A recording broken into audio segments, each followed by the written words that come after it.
রাম ঠাকুর বালিকা বিদ্যালয়ের উদ্যোগে যে এনএসএস ইউনিট রয়েছে, এই এনএসএস ইউনিটের উদ্যোগে আজকে রক্তদান শিবিরের আয়োজন করা হয়েছে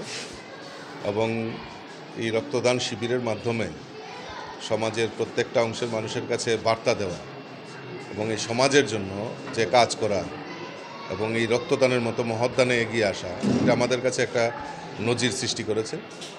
আমি এখন যারা দুইজন ব্লাড ডোনেট করছেন ওনারা সরকারি কর্মজীবী, কিন্তু তা সত্ত্বেও একজন ৩১ বার, একজন ৭৭ বার রক্তদান করেছেন। আমার মনে হয় যে তাদের এই সমাজের প্রতি যে দায়বদ্ধতা, এটাকে মাথায় রেখে ওনারা যেভাবে এই রক্তদানের মতো মহৎদানে তারা এগিয়ে এসেছেন, এটা আমাদের কাছে, সমাজের কাছে একটা দৃষ্টান্ত স্থাপন করেছেন এবং আমি আশা করি সমাজের প্রত্যেকটা অংশের মানুষ এই রকম সমাজের কাজের জন্য ব্রতী হবেন এবং তবেই আমরা যে সুষ্ঠু সমাজ এবং সুষ্ঠু পরিবেশ গড়ার যে অঙ্গীকার আমাদের সরকারের, যে এক ত্রিপুরা শ্রেষ্ঠ ত্রিপুরা গড়ার লক্ষ্যে, এটা একটা দৃষ্টান্ত স্থাপন হবে এবং আগামী দিন অনেকেই এই রক্তদানের মতো মহৎদানে এগিয়ে আসবে।